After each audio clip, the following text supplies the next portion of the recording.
Shannon was so proud of her new baby boy. She was loving him, and he was a screamer. He screamed for 6 months.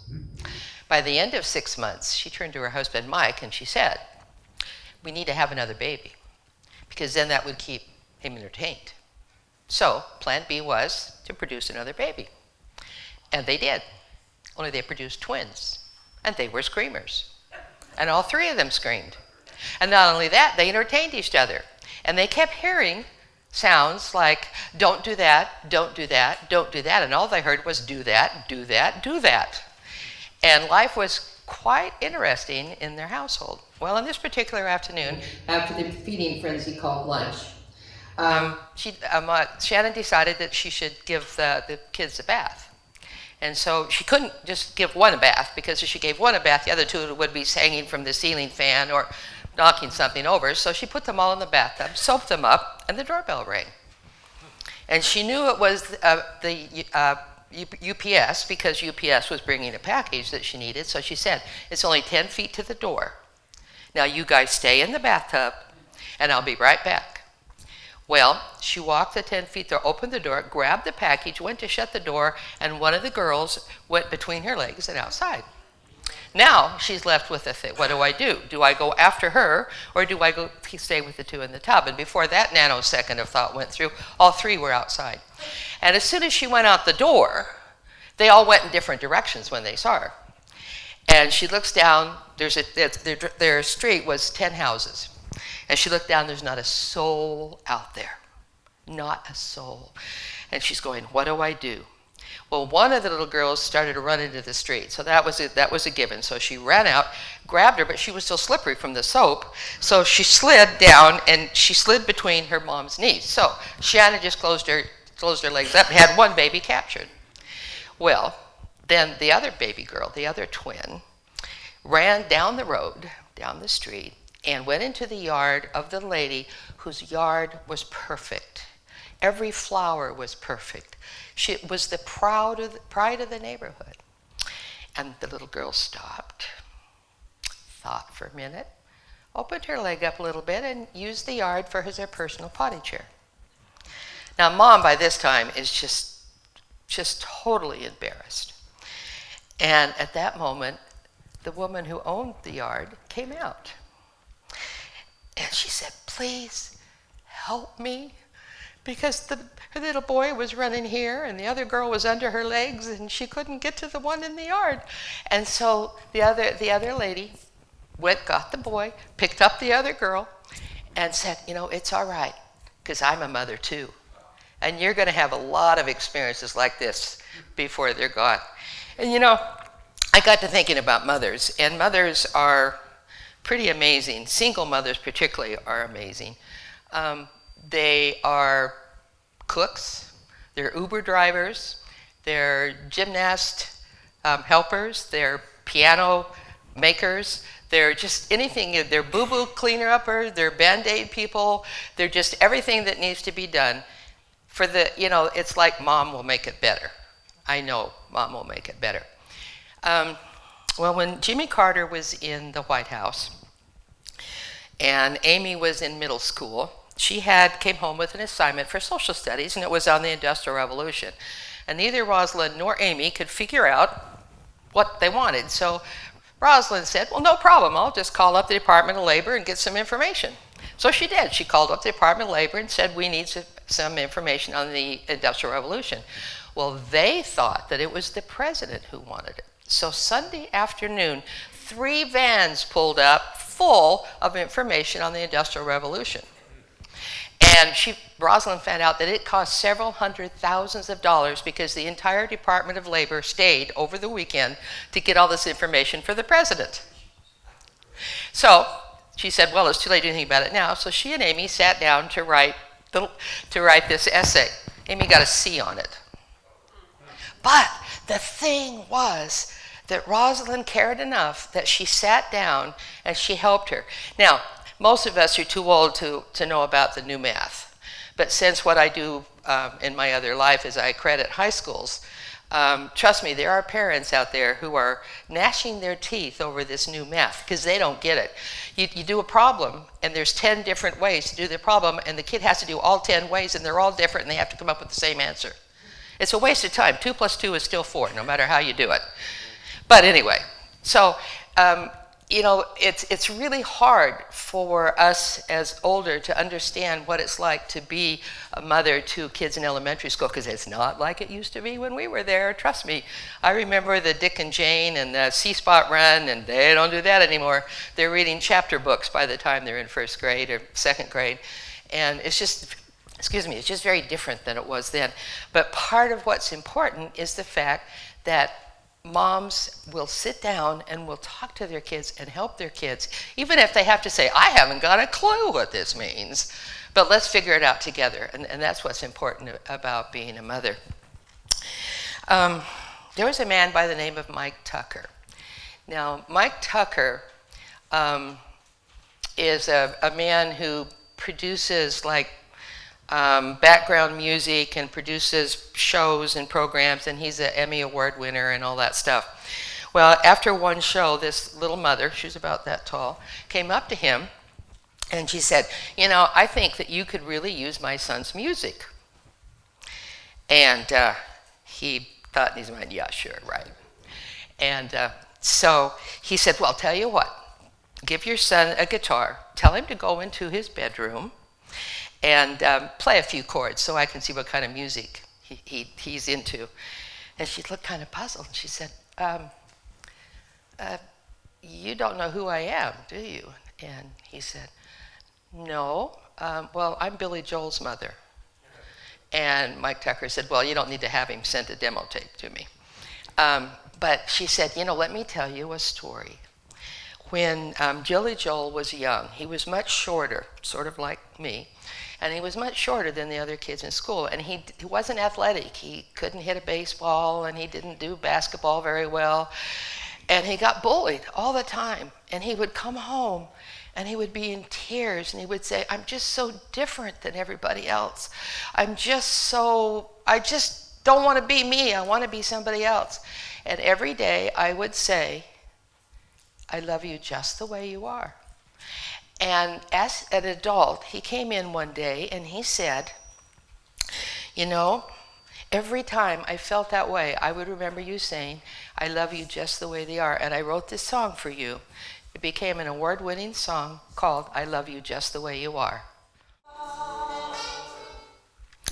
What if all of us, every time we saw each other, say, I love you just the way you are? You don't have to change. You don't have to be taller, shorter, fatter, thinner, smarter, dumber, whatever. I love you just the way you are because God made you special. You are unique. You are the only person in the world like you. What a wonderful world that we would live in. Well, another thing that moms really do well is push swings. Now, I don't remember if you remember a kid when you used to swing, but I used to just want to go clear over the bars. I mean, I felt like I was just flying. And moms are good at pushing swings. But what happens if someone else is pushing your swing? Do you feel quite as safe?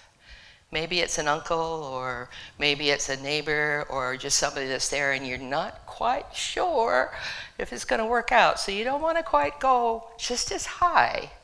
So my question to you is, who's pushing your swing?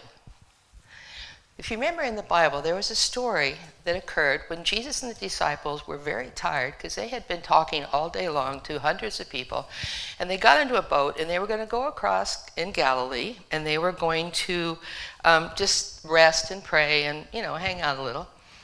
And you got to know the Sea of Galilee is huge, and it has major storms on it. It's not like this little thing, you picture like Mendocino or something. And so they're about halfway through the water, and the storm comes up, and it's a perfect storm. The waves were washing over the boat, and the boat was going back and forth, and the disciples were just drenched, and they were frightened. Their knees were knocking, and they were just, we're going to die tonight. I know we're going to die tonight. Where's Jesus? Where's Jesus? And they looked, and Jesus was sound asleep in the bottom of the boat. Because you know why? He knew who was pushing the swing. He wasn't scared. He knew that God was in control. All that God needed to do was stop it. So why be afraid? Why worry about what's going to happen tomorrow when you know that God is pushing our swing? It's when we forget that, and it's when we get all wrapped up in all of the things that hit and bombard us. And it's when I just think about the news, and I think about all the things that are going on, a country that is totally divided on issues instead of being together, Ukraine in the middle of a war, COVID, all these things, and we can tend to get so frightened by what's going on, we forget who's pushing our swing. And God, Jesus, wins in the end. We know that. So let's just take today, enjoy today, love each other today, and not worry about anything because Jesus is pushing our swing. Well, there's another mother. Her name was Davida. Davida had 11 children.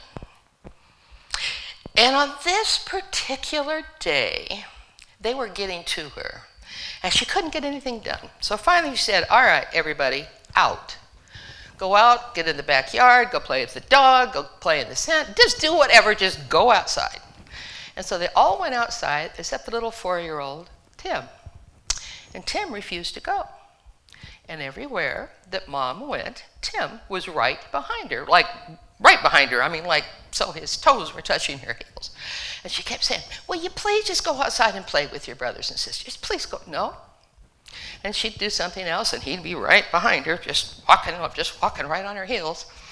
And she just, like 4 or 5 times, she said, just finally, just go outside. And he said, no.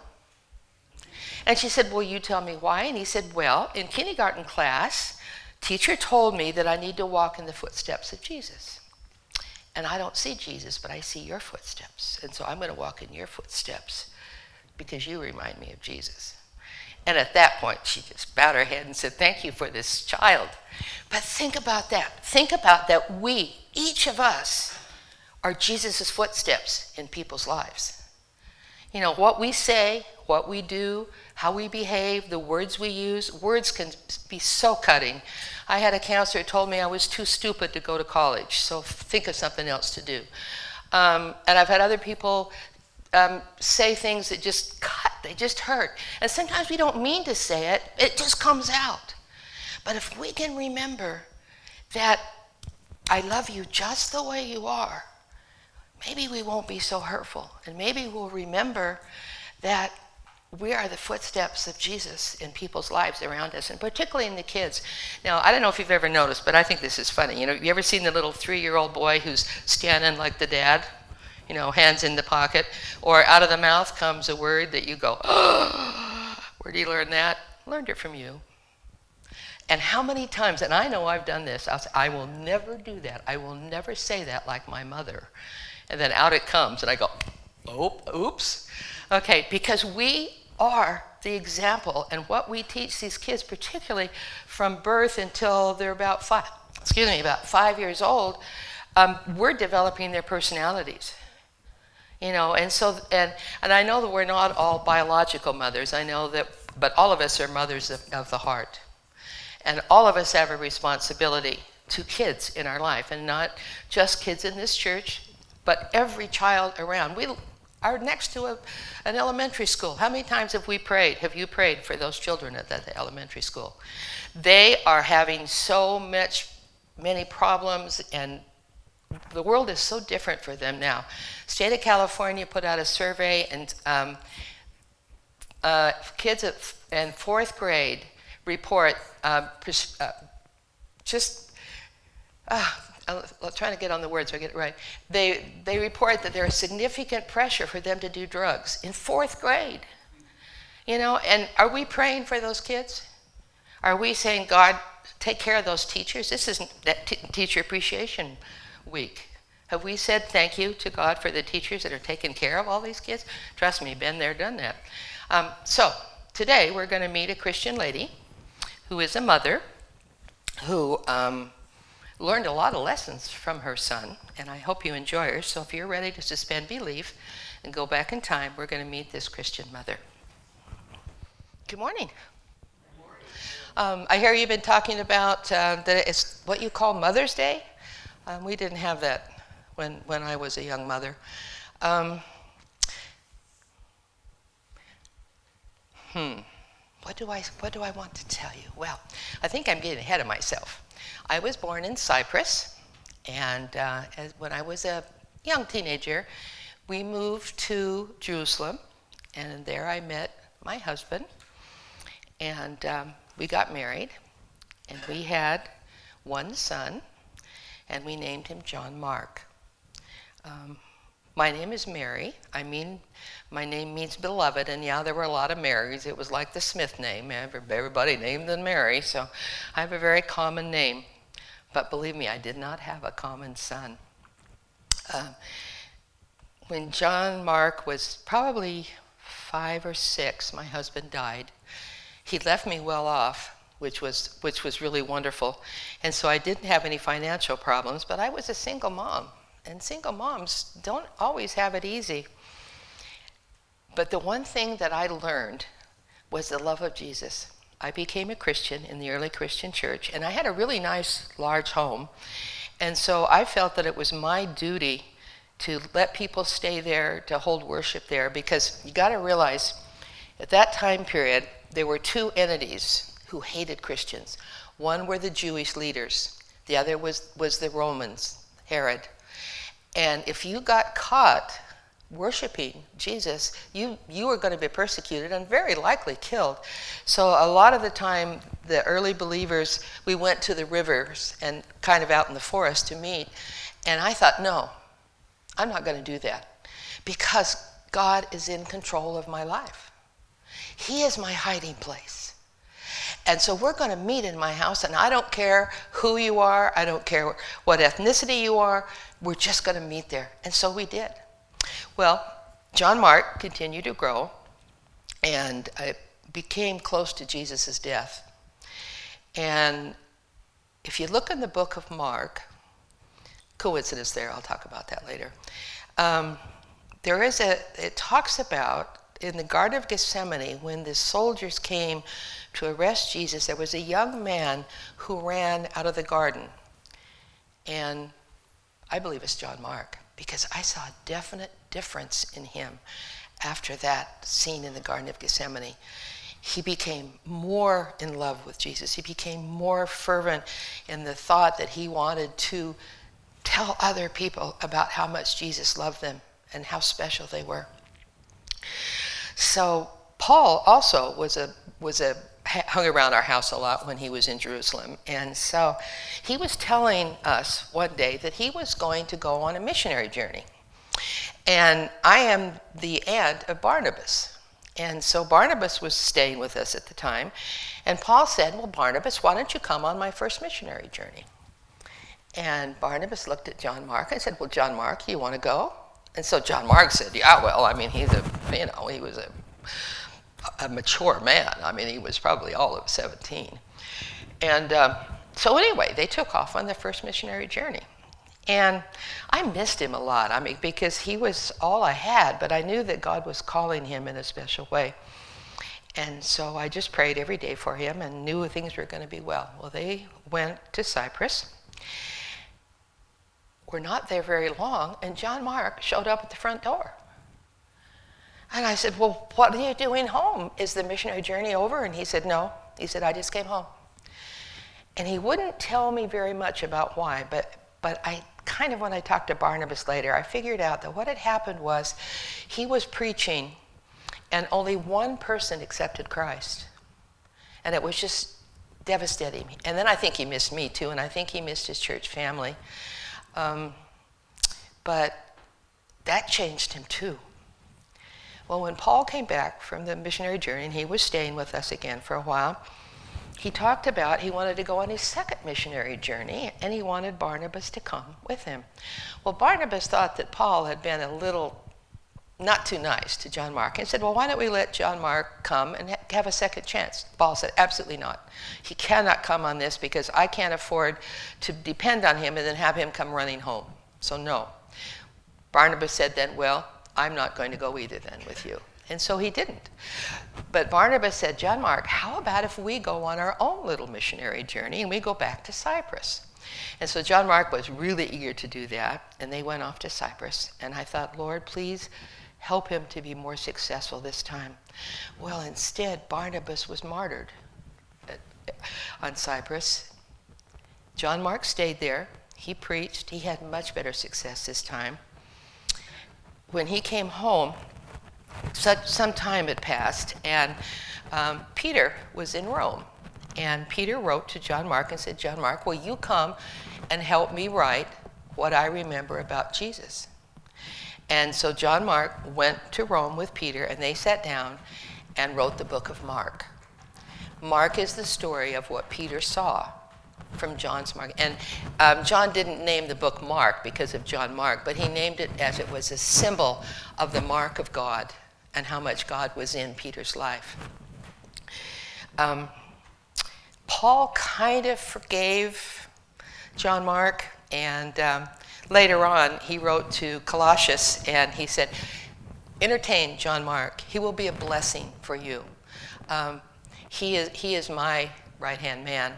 And then later, when Paul was in Rome in his final days, he wrote that John Mark has been such a blessing to me, and he's been so devoted to me, and he's meant so much to me. So Paul and my son made peace, and I was really, really happy to see that. John Mark came back home and stayed with me for a while, and then he said, Mom, I really want to go to Alexandria, Egypt. He said, because there's a large population of Jews there, and I think they need to hear about Jesus and about how he loves them and he died for them. And so he left and he went to Alexandria. I didn't know this at the time, but he was killed there because of his beliefs. And I didn't learn about it for quite a while, but I'm really at peace with it. I was at peace with it then, and I'm at peace with it now, because I know that Jesus promised he's coming back and that I'll see him again.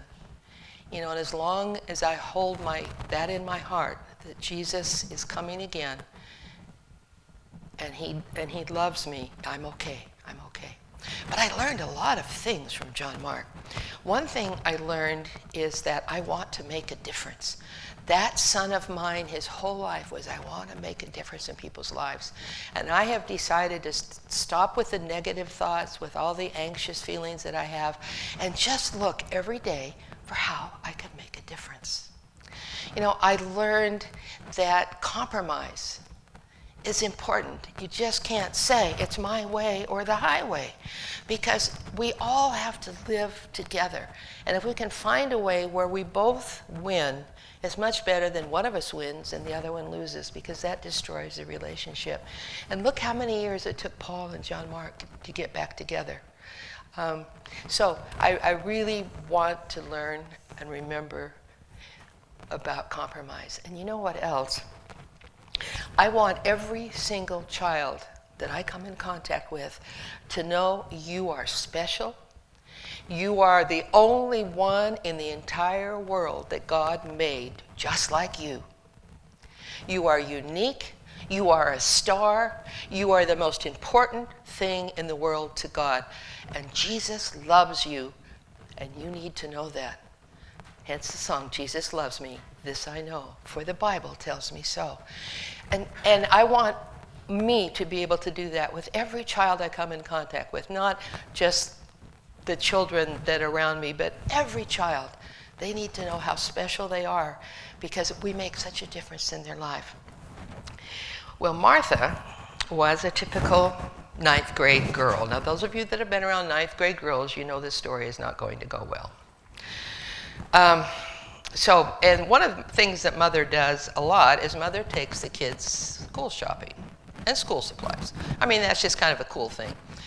And it doesn't always go really well. Well, in this particular, before school started in her 9th grade year, Mom took her shopping. Now, this was the age of tie-dye shirts and bell-bottom pants. Okay, you got to put it in perspective here. And so Mom went down and gulping bought her a tie-dye shirt.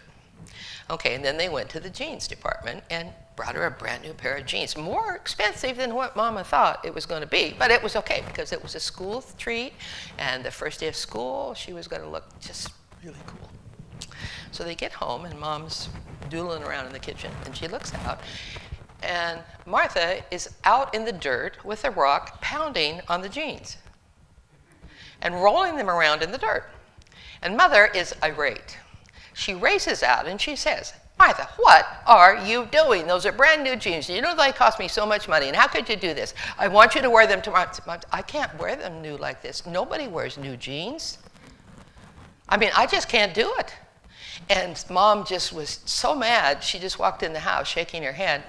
And so the next morning, Martha walked out in her beaten up jeans and her tea-dyed shirt, and Mom was on her again about, well, you know how much these cost and how disappointed I am in you and how mad I am at you, and I wish I never had gone and bought the jeans in the first place. And so that's the last thing that Martha hears as she goes out the door. Well, every time she wore those jeans, she got the same message from her mom, how disappointed she was, how she wished she hadn't have bought them. And one day, she kind of heard this voice in her head, and she knew it had to be from God, and she said, you know, do you realize that the last thing that Martha hears every time she goes out that door is how disappointed you are in her, and how you shouldn't have bought that for her anyway. What I want you to do is I want you to get in the car. I want you to call the school, go down when school's out and pick her up, and just look at the other girls, see what you see. She thought, well, okay, nothing to lose with that. So when school was out, she got in the car, and she drove down to school, got there a little early so she could check out the girls as they were coming out, and they looked worse than Martha did. And she looked at that and she thought, oh my, Martha's not so bad after all. Oh, it could be like that one and that one and that one. And so when Martha got in the car, she said, you know, Mom said, I really want to apologize for what I've done to you. And why don't we compromise? Tell you what, I will never say another word about those jeans, and you can wear them anytime you want. But when we go someplace like to church or out to dinner or shopping, you wear something that I approve of. And Martha said in her mind, well, that sounds good to me. I'm 95% of the time in school, so I'm sure I'm good with that.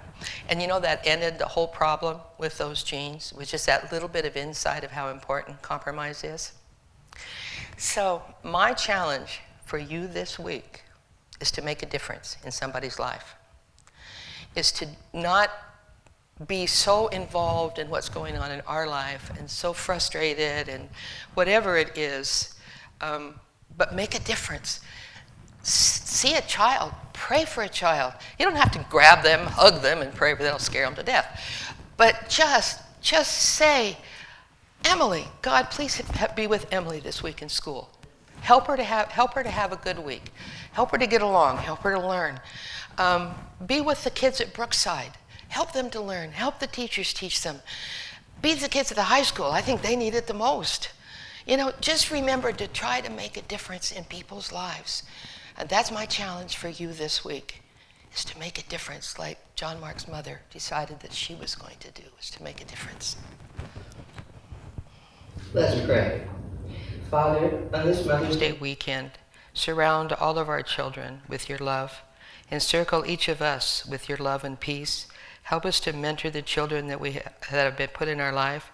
Give us the faith of a little child. Bless us as we leave your house today. I ask this in Jesus' name. Amen.